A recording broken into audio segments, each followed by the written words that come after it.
aquele aglomerado de pessoas tivesse se dirigido apenas ao Palácio do Planalto, no dia 8 de janeiro.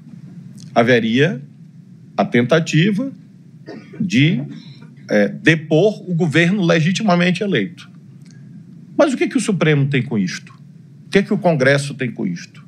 E é exatamente a variedade de bens jurídicos tutelados que inspirou o legislador desde sempre nessa ideia de múltiplos tipos penais. Então, nada estranha de que haja essas imputações todas constantes da denúncia e, repito, já de inúmeros acordos do Supremo Tribunal Federal.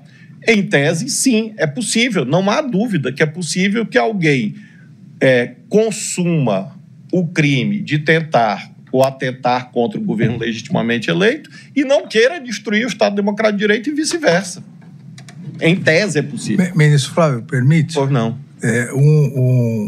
Um exemplo ocorreu mundialmente na Polônia, quando o presidente, o Congresso, o parlamento polonês atentaram contra o Tribunal Constitucional polonês, fazendo algo, qualquer semelhança é mera coincidência, que foi feito aqui com o AI-2, de mudar a composição da corte. Lá alteraram de 70 para 65 anos, retroativamente retiraram os 5 juízes que eram contrários às medidas inconstitucionais.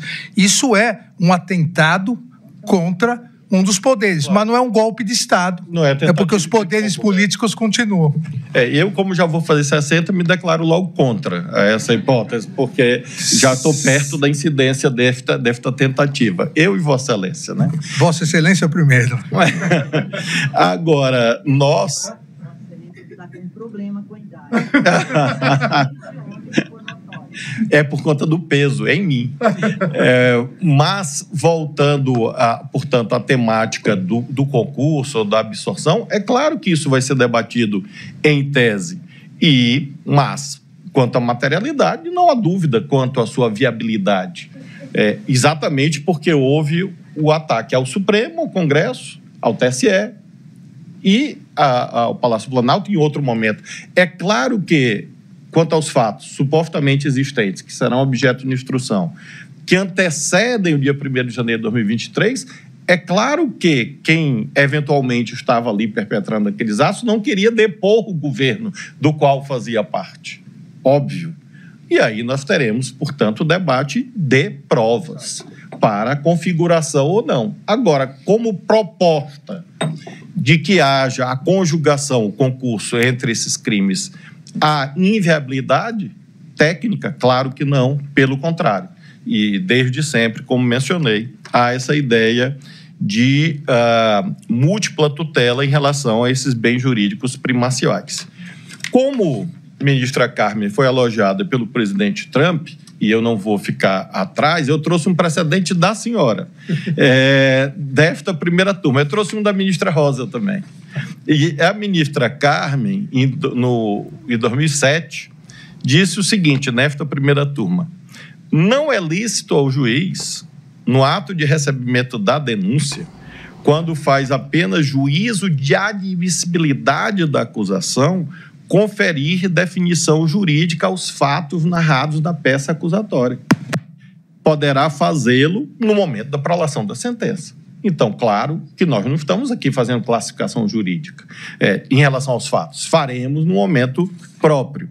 E a ministra Rosa, já mais recentemente, em 2013, no mesmo sentido, assentou nesta primeira turma que a sentença é o momento processual oportuno para emendar-se libelli, até o do 383, apenas quando houvesse uma repercussão na definição da competência, que poderia haver essa antecipação da classificação jurídica. Disso não se cuida, portanto, eu tenho total conforto doutrinário, jurisprudencial, para, nesse aspecto, reconhecer esta materialidade em tese existente, tanto quanto ao 359L, quanto ao 359M.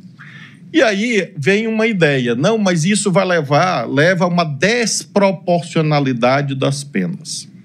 É importante deixar claro, quem define os trilhos da proporcionalidade da pena, primariamente, não é o Poder Judiciário, é o Poder Legislativo. E, ao fazê-lo, neste caso, nós temos, inclusive, matriz constitucional. Se nós formos no artigo 5º, inciso 54 da Constituição, lá está dito: constitui crime inafiançável e imprescritível a ação de grupos armados, civis ou militares, contra a ordem constitucional e o Estado democrático. Então, a Constituição, desde os primórdios, portanto, da fundação da ordem jurídica em vigor, definiu como altamente gravosa essa conduta. E, portanto, o juízo de proporcionalidade tem extração constitucional. E veja, a Constituição não fala em pessoas armadas, grupos armados. Porque há, às vezes, essa ideia, não, mas fulano de tal estava apenas com uma Bíblia. Eu, de fato, ministro Alexandre, imagino, pela minha fé religiosa, que se a pessoa passa em frente à Catedral de Brasília, nos edifícios mais belos da arquitetura do mundo, e resolve rezar, ela não vai rezar na frente do Congresso Nacional. Ela entra na catedral e lá reza, ora, pode. Aliás, Deus é onisciente, onipotente, está em todo lugar. Então, não precisa vir na Praça dos Três Poderes para fazer orações. Então, pouco importa se a pessoa tinha ou não uma arma de fogo ou uma arma branca. O que importa, para fins de debate da classificação jurídica, é que o grupo era armado. O grupo portava armas de fogo, armas brancas e assim sucessivamente. Portanto, o Congresso Nacional, quando fez esta dosimetria da lei em vigor, o fez cumprindo a Constituição. E, portanto, não é o Poder Judiciário, não é o ministro Alexandre de Moraes ou aqueles que o acompanham eventualmente na turma ou dele discordam que estão arbitrariamente fixando penas de índole desproporcional, à vista da magnitude dos valores envolvidos. E se diz também, querido ministro Fux, mas não morreu ninguém. No dia 1º de abril de 64, também não morreu ninguém. Mas centenas e milhares morreram depois. Golpe de Estado mata. Não importa se isto é no dia, no mês seguinte ou alguns anos depois.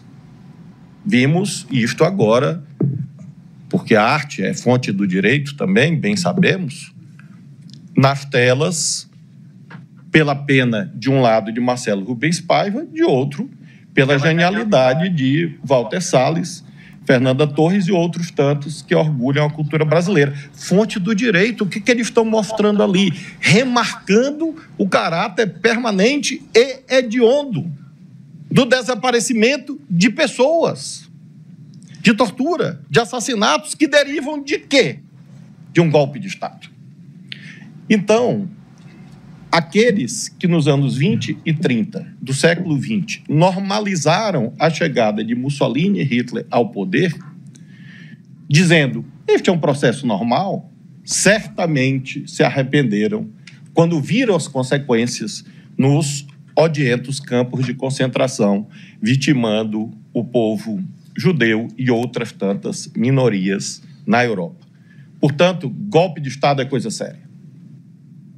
É falsa a ideia de que um golpe de Estado, ou uma tentativa de golpe de Estado, porque não resultou em mortes naquele dia, é uma infração penal de menor potencial ofensivo ou suscetível de aplicação até de um princípio da insignificância, a excluir a tipicidade. Isto é uma desonra à memória nacional. Esse tipo de raciocínio é uma agressão às famílias que perderam familiares no momento de trevas da vida brasileira. E isto reverbera em um tribunal na medida em que, repito, nós não estamos aqui friamente cumprindo a ordem jurídica sem levar em conta aquilo que o ministro Fux, meu amigo tão querido, sempre lembra quanto ao consequencialismo, que é um mandamento legal. O Tribunal Constitucional, ele não pode ser consequencialista. Ele é obrigado a ser consequencialista. É da natureza dele, inclusive pela sua condição de órgão de cúpula do Estado. Então, sob todos esses aspectos, eminente presidente Cristiano Zanin, penso que, se não morreu, poderia ter morrido. Acho, portanto, que a denúncia possui os atributos fundamentais da materialidade, da viabilidade, porque houve violência e essa violência poderia ter produzido danos de enorme proporção, e o fato de isto não ter se configurado não exclui a tipicidade definida em lei. Basta ler o tipo penal para compreender que a conduta é atentar, por uma razão simples. Se ele fosse consumado, o golpe de Estado não tinha viabilidade na persecução penal, porque não haveria juízes para julgar.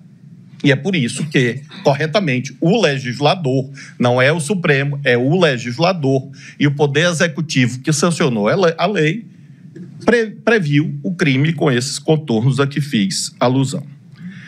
Finalmente, concluo meu voto lembrando quanto à autoria. Penso aqui, ministra Carmen, que o relator já nos poupou, eu anotei, como disse, ao longo das sustentações e com a leitura dos autos, indícios, a meu ver, razoáveis em relação a cada um dos acusados. Porque justiça não é justiçamento. É claro que as pessoas têm que ser julgadas de per si, independentemente do seu nome, da sua história, como aludi ontem.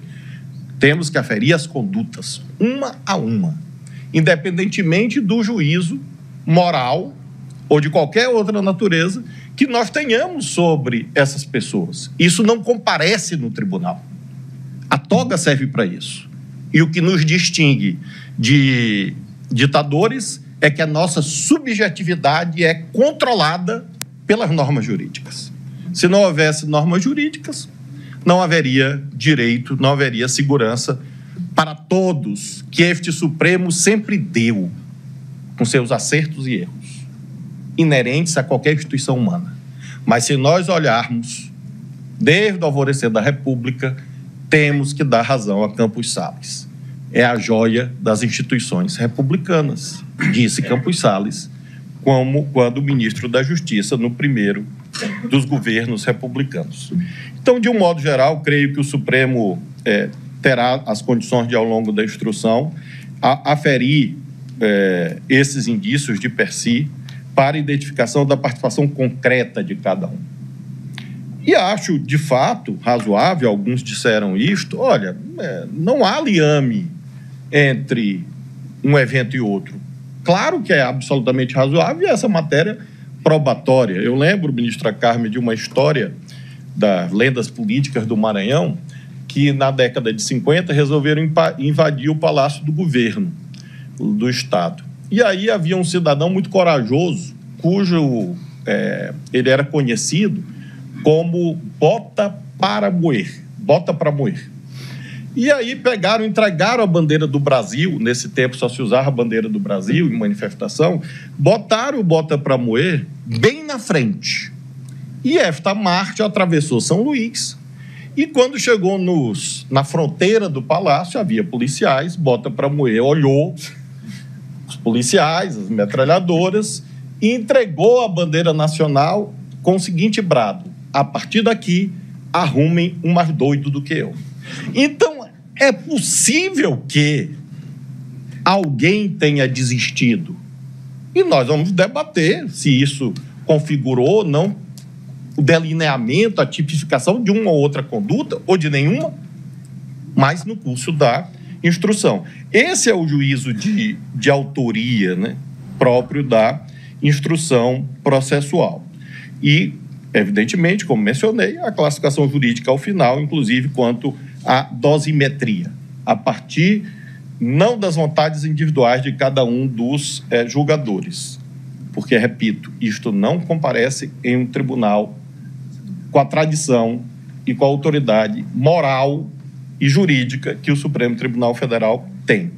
Com essas considerações, senhor presidente, eu tenho muita convicção de que as razões técnicas expendidas pelo eminente relator são suficientes para, neste momento, acompanhá-lo, ressalvando, obviamente, o final, a cognição definitiva, em que teremos, com certeza, com esta multiplicidade de acusados, percepções diferentes quanto às realidades que se formarão nos autos com a instrução. Mas, nesse instante, creio que a convergência é similar àquela quanto à dor dos brasileiros com a derrota de ontem para a Argentina, né? Acho que há consenso em relação a isso e, a meu ver, há um consenso também quanto às condições da denúncia ofertada pelo Ministério Público. Quanto ao trabalho do Ministério Público, tem, doutor Paulo Gonet, só um reparo, uma sugestão. O eminente ministro Alexandre, ao fazer o seu resumo, descreveu múltiplos crimes contra a língua portuguesa e Vossa Excelência não fez nada. A pobre da língua portuguesa merece algum tipo de proteção do Ministério Público, se é que são verdades as frases do ministro Alexandre de Moraes. Com essas considerações, senhor presidente, eu acompanho o relator. Vossa Excelência, então, acompanha o relator para receber na íntegra a denúncia. Nos exatos termos do voto do eminente relator. Pois não. Como vota o ministro Luiz Fux? Muito bom dia, senhor presidente. Queria saudar o eminente procurador-geral da República, a nossa decana, ministra Carmen Lúcia, o relator, ministro Alexandre de Moraes, meu colega, amigo, integrante da Corte, o ministro Flávio Dino. Eu gostaria de iniciar exatamente por algo que o ministro Alexandre se referiu, que, eventualmente, o povo brasileiro poderia deixar cair no esquecimento o movimento que foi feito contra o Estado de Direito e contra a nossa democracia. Isso me remonta ao discurso do professor Elie Wiesel, que ganhou o prêmio Nobel da Paz, do discurso que ele fez na Casa Branca, quando ele falava que o maior perigo com relação aos delitos é o perigo da indiferença, porque a indiferença é pior do que qualquer sanção. A indiferença é um castigo. E é uma indiferença não só com o Estado brasileiro, mas também, eventualmente, com aquelas pessoas que passam pelo crivo judicial e são esquecidas. Então, com relação aí ao primeiro aspecto que o ministro Alexandre tocou, eu talvez, aqui falou-se tanta idade, eu talvez, pela minha faixa etária superior, eu posso dizer que realmente nós conquistamos a democracia entre lutas e barricadas. Pude vivenciar isso, estudei em colégio público, estudei em universidade pública e vivenciei quão difícil foi nós alcançarmos esse estágio civilizatório do Estado Democrático de Direito. E tudo que se volta contra ele é repugnante e absolutamente inaceitável. O ministro Alexandre teve a gentileza de lembrar, e isso é importante para mim, ministro Alexandre, porque eu presidi o tribunal em pleno lockdown. Eu conversava com as telas dos computadores. Eu não tinha com quem desabafar.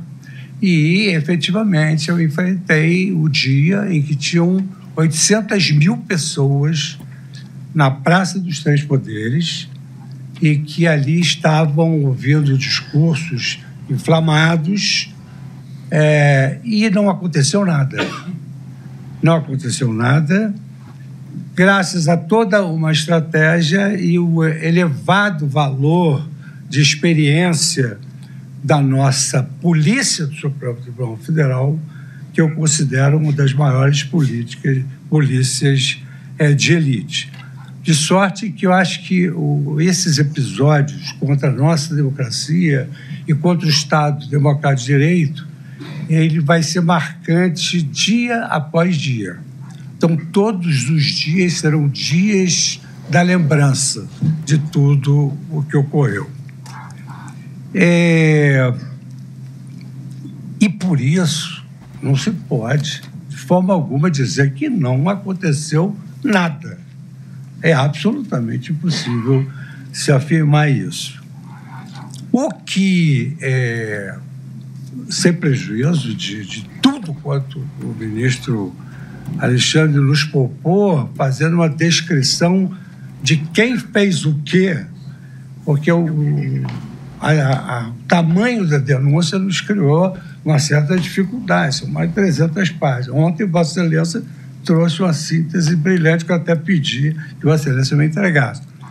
Mas o ministro Alexandre esclareceu quem fez o quê. Isso é muito importante para nós, nesse momento inicial, analisarmos o que a lei determina: a autoria e a materialidade. O ministro Alexandre indicou as atividades de cada um e a materialidade até foi demonstrada no próprio telão aqui da nossa sala. O que eu só peso aqui, o ministro Flávio Dino várias vezes disse: isso pode acontecer, mas vamos ver na instrução. Isso pode acontecer, mas vamos ver na instrução. Eu tenho duas observações a fazer aqui. A primeira delas é uma observação em relação, digamos assim, à própria legislação. Eu tenho absoluta certeza que, se fosse em tempos pretéritos, jamais se caracterizaria a tentativa como crime consumado. Eu não tenho a menor dúvida disso. Não tenho a menor dúvida disso. Eu tenho até a impressão de que haveria arguições de inconstitucionalidade em razão da violação da Constituição brasileira, do princípio da reserva legal, da individualização das condutas, que jamais se admitiria que a tentativa fosse considerada um crime consumado. Mas, dura lex sed lex, a lei prevê, está cumprido o princípio da legalidade. E o que eu, a semelhança do que aqui o senhor pesou o ministro Flávio Dino, admito, é que existe esse conjunto de crimes contra o Estado Democrático de Direito. São dois tipos que são previstos no mesmo título. Dois crimes previstos no mesmo tipo. E é possível, efetivamente, que se possa entender, porque a doutrina ela tem, evidentemente, o direito dialético, né? Então, a doutrina, há aqueles que entendem que é possível, e é bem ponderável, porque os bens jurídicos tutelados são diferentes, como também é possível que haja quem entenda que a tentativa de golpe já é um atentado contra a democracia. Isso é uma solução que se dá quando há um conflito aparente de normas. E eu me recordo, principalmente na parte criminal, que nós aqui já tivemos algumas experiências gravosas, de julgar duas operações que uma acabou sendo absolutamente nulificada, em todos os sentidos, é como se não tivesse havido nada, da lição de Francesco Carnelucci, que afirmava: a técnica penal recorre a multiplicidades dos tipos. Ele escreveu isso na obra As Misérias do Processo Penal. A técnica penal recorre à multiplicidade dos tipos e disponibiliza ao juiz uma espécie de mostruário, cada vez mais completo, para que ele tenha condições de encontrar um tipo penal mais assemelhado. Então, essa lição de Carnelucci é a base, exatamente, da solução de casos em que há o conflito aparente de normas. Mas, como disse o ministro Dino, e que eu concordo, é possível que haja o mesmo fato com incidência de ambas as normas. Eu cito o exemplo acadêmico do concurso formal, que é um exemplo acadêmico, um só ato, vários delitos, né? Mas também é possível que no curso da instrução, como destacou o ministro Dino, você chegue à conclusão de que há, na verdade, um conflito aparente que se possa encaixar em determinado tipo que seja mais abrangente do que o outro. Agora, a partir do momento, isso também fica para a instrução, a partir do momento, não digo nesse caso específico, mas pode ser também nesse caso específico, não excluo, a partir do momento em que o legislador cria um crime tentado como consumado, aí nós vamos ter de rememorar lá nossos bancos de faculdade de Aníbal Bruno, que falava do caminho do crime e do iter-crime. Tem a cogitação, tem a preparação, tem a execução e a consumação. Só que com palavras latinas, cogitatio, enfim, mas aqui temos que falar mais fácil para a sociedade entender. Se o legislador cria tentativa como crime consumado, todo crime tem atos preparatórios. evidentemente. Todo crime tem tentativa, está na lei. Os atos não se consumam por razões alheias à vontade do agente.